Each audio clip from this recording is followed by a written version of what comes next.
So should you manage your rental property or should you hire property management? Today, team, I want to share a little personal story about our experience with property management and kind of the pros and the cons. I mean, the number one con that everybody always talks about is, you got to pay them 5, 10, 7, 15, whatever percentage, and that's really going to cut into your cash flow. And I just want to say that that is an investment right there. Property management, you guys, is an investment. Unless you have time to start a second job, managing tenants, managing repairs, doing all that nitty gritty stuff that a property requires, then you're gonna need property management. And it's something that is 100% factored in to your cash flow calculations. So in our program, First Asset Academy, we help our students understand those numbers and how they relate to your cash flow, your cap rate, your payback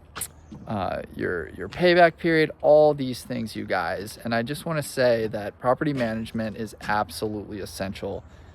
It is an investment in your investment. So let me share a personal story here. We first signed on when we first bought our property in Miami. We signed on with a property management.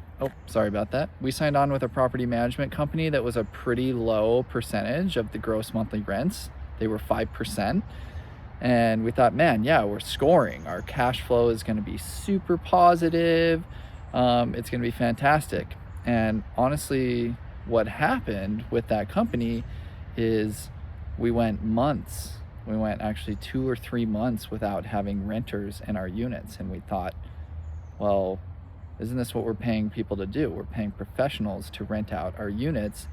And instead, it was like every day was another day with no rent, another day with no rent, another day with no rent. And the stress just like built and built and built on our shoulders. It's like, are we going to get a renter? Are we going to get a renter?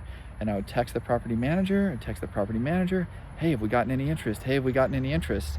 And it was just crickets. No, we haven't gotten any interest. No, we haven't gotten any interest. And that stress just like built and built and built and built. And so Dr. Haley and I, we had a conversation. We said, hey, do we need to cut ties with our current property management company and go with somebody else? Do we need to find a company that maybe charges a little bit more but has more experience and is better with managing properties and getting units filled? And so not too long ago, we made the really hard decision to cut ties with our current property management company and hire a new one. And we're like, man, but we put our faith in these people and we developed a relationship with these people. And we just had to step back and say, listen, this is business. This isn't personal. This is just business. We're here to invest and make money.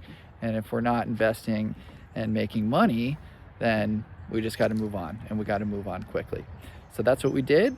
We signed up with a new property management company, and we are getting interest already. And one of the key questions for them was, what are you going to do differently? What's being done wrong? Why don't we have renters here? They're like, well, your marketing's off. We are going to post on all the different platforms. We're going to post on Section 8.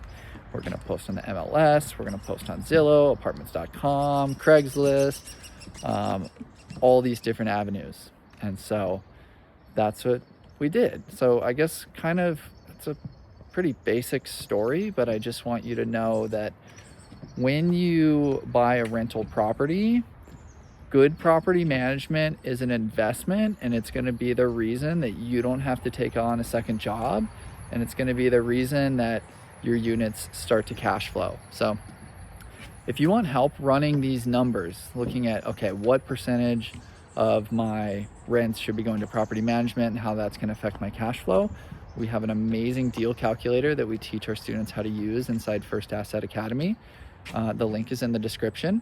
Book a call with us. We can talk to you about our program and how you can utilize that calculator.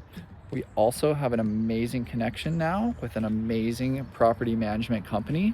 So if you would be interested in buying in the Miami area, then we could definitely connect you. We also have connections with a great real estate agent, a great lender, all really good people that are going to work with you on your budget to help you buy that first investment property. So I just wanted to touch on one more thing, and that is, why did we buy in Florida? Well, we also teach that inside our program. There are some key things that we want to look at when we're picking a place to buy, and Florida is an amazing place to buy right now. Number one, because more people are moving there than there are homes being built, so that's going to create demand. Also in Florida, prices are generally cheaper. If you look at a 6-unit in Florida compared to a 6-unit in California, the prices are going to be substantially different. And then also what you got to think about is landlord-friendly states versus tenant-friendly states. Do you want to buy in an area where you have a problem tenant and you literally can't do anything about evicting them? California, you know, versus Florida. Florida has pretty good landlord-friendly rental laws. So definitely need to always consider buying in a place where you're going to be protected, where your cash flow is going to be protected, where your overall investment is going to be protected. So I'd love for you guys to check out our program. We are just super stoked to help you make that first step, make that first investment. Like I was saying on my last video, with the way the world is going, you know, the stocks can change in the blink of an eye. But I mean, the housing market can crash too, but if you look at long-term housing, people are always going to need good, solid places to live, you know, and having a nice, solid asset like real estate or gold, I just see it as a super smart, a super safe investment. So, all right, you guys, that's all I have to say today. Hope you're having a good day. See you in the next one.